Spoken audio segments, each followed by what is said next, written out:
Well, hey guys, in today's video, I'm going to share with you once and for all how to finally get your nails to grow out long, strong, and healthy. I'm going to give you my best tips as a dermatologist for getting your nails to grow out long and healthy, and I'm going to point out some things that you are probably doing that are sabotaging your nail growth journey.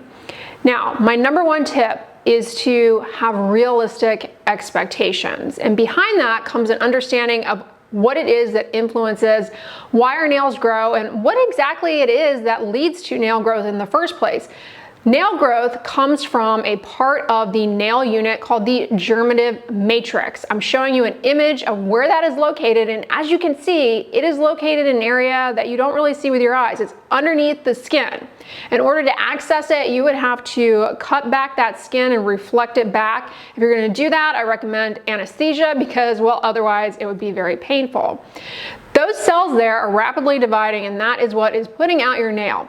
To a lesser extent, you also have a contribution from the nail bed. That's where the blood vessels are housed underneath the nail plate, the hard part of your nail. That's the part, of course, that you are interested in, but the whole nail unit, there are a lot of working parts. The normal rate of fingernail growth is around 0.1 millimeters of growth a day. That's about 3 millimeters a month. Toenails, on the other hand, grow about 60% slower than your fingernails. It's going to take anywhere from 4 to 6 months for a fingernail to grow out completely. Those germinative matrix cells that are metabolically active and making the meat of your nail, their growth rate can be influenced by many factors. Some of them you can control, others you cannot. For example, nails grow a lot faster during the day than they do at night.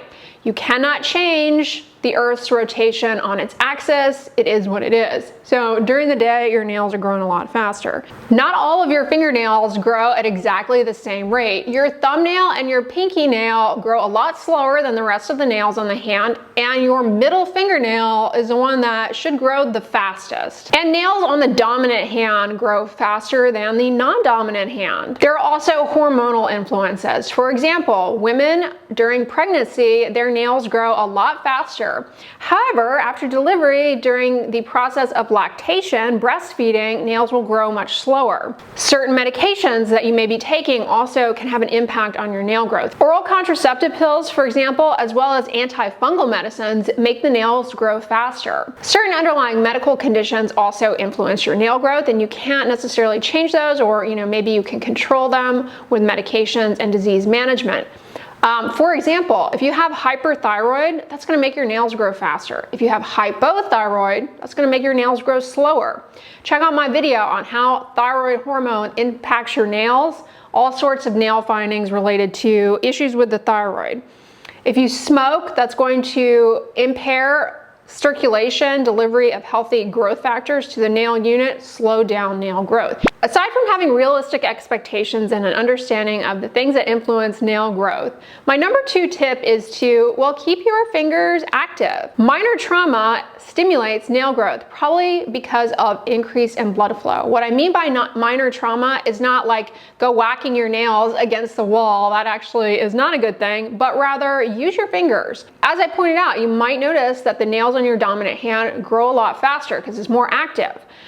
When you type, that can stimulate nail growth. I used to play the violin. I would use my non-dominant hand, and I noticed as I was playing the violin that, man, my nails grew on my left hand for the first time. Then when I stopped playing the violin, they grew a lot slower. I mean, depending on how motivated you are, you may try and do little finger tapping exercises, because that can improve circulation to the nails and may have an impact overall on improving the rate of nail growth.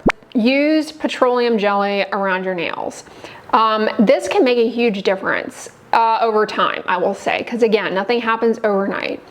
One of the most common issues affecting women in terms of their nails is something called brittle nail syndrome, and it can be related to a variety of things. Not only does the nail grow more slowly, but the nail plate, that's the hard part that we're interested in here, the part that you paint, that you see with your eyes, the nail grows more slowly, but it also becomes brittle, it splits, and the edges fray, peel. A lot of you, I'm sure, have experienced this. One thing that can make a difference is keeping the nails moisturized with petroleum jelly. One of the advantages of petroleum jelly is that it does a really good job acting almost as second skin, creating a barrier. Now, remember back to that image of where the germinative matrix is located. It's underneath the skin.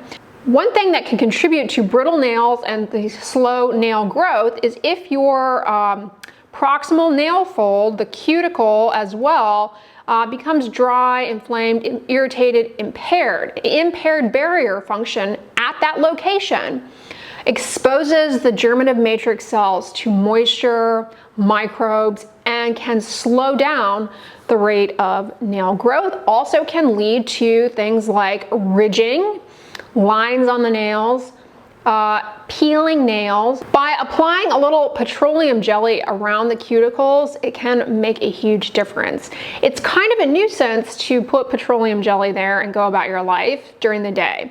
So I suggest at nighttime before you go to bed, putting a little petroleum jelly around the fingernails.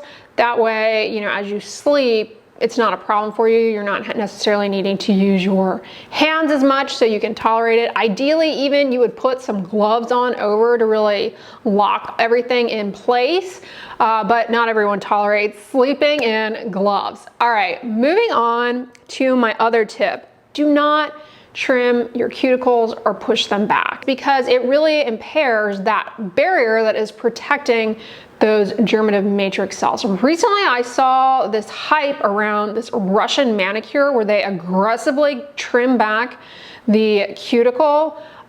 Beware of that trend, because it can slow down the rate of nail growth and also, of course, put you at risk for nail infections. Not only is that little barrier important for protecting the germinative matrix cells so they can divide rapidly, grow out your nail, but also protects them from an infection.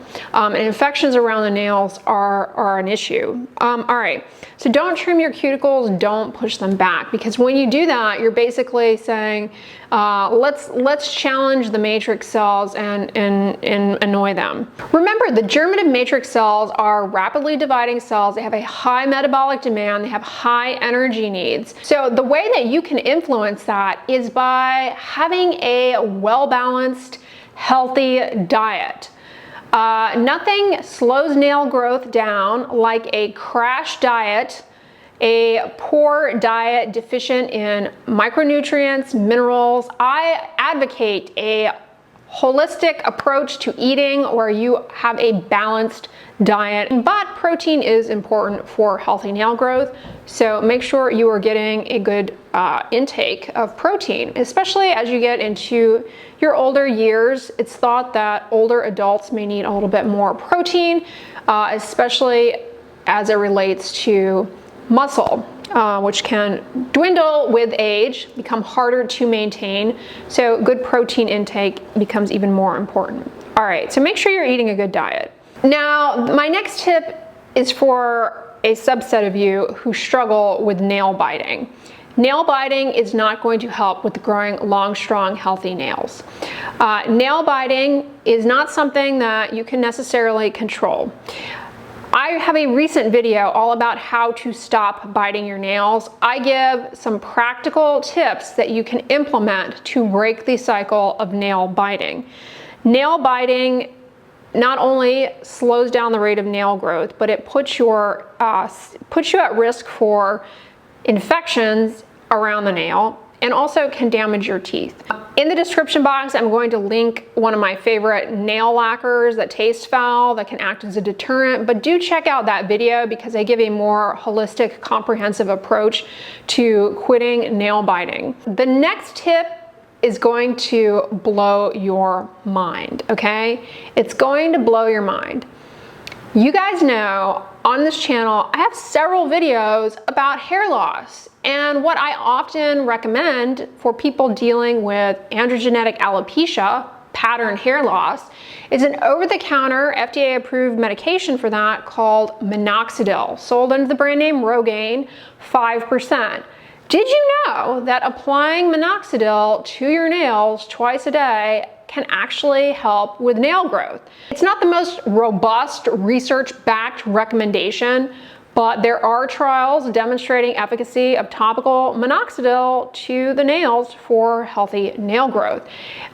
For example, it's something that can be used alongside treatments to treat a nail fungus, and because it helps increase the rate of nail growth, well, it helps increase the clearance of fungus out of the nail in conjunction with antifungal treatments, which also increase the rate of nail growth. I don't recommend taking an antifungal for the purposes of nail growth, but applying minoxidil is safe and it's something that is accessible. You can buy it over the counter without a prescription. You don't need very much. Just apply it around the nail, to the nail plate, maybe underneath the nail, twice a day with a little cotton tip applicator. A little bit goes a long way. And with time, you can see an improvement in nail growth. Why would minoxidil grow the nail? Well, it's thought to improve blood flow to the nail bed. That's how it's thought to work. It's also thought to work in the scalp by improving perhaps blood flow to the follicle. So yeah, definitely a safe and potentially effective thing to do. Again, if these other things I've recommended are not also teed up, it may not work out in total for you. Now, I already talked about the importance of a balanced diet, good nutrition, but I will inevitably get questions, what supplements do I recommend? I don't necessarily recommend taking any supplements unless you have some sort of confirmed deficiency in your diet. However, there are dietary supplements out there that have been examined for their efficacy in nails, and I have a whole video reviewing these supplements, which is going to be on the end slate. So check that video out next if you are interested in supplements for nail growth. But that's going to conclude this video on my best tips and tricks for growing out your nails long, strong, and healthy. I really hope you enjoyed it. If so, give it a thumbs up, share it with your friends, and as always, don't forget, sunscreen and subscribe. I'll talk to you guys tomorrow. Bye.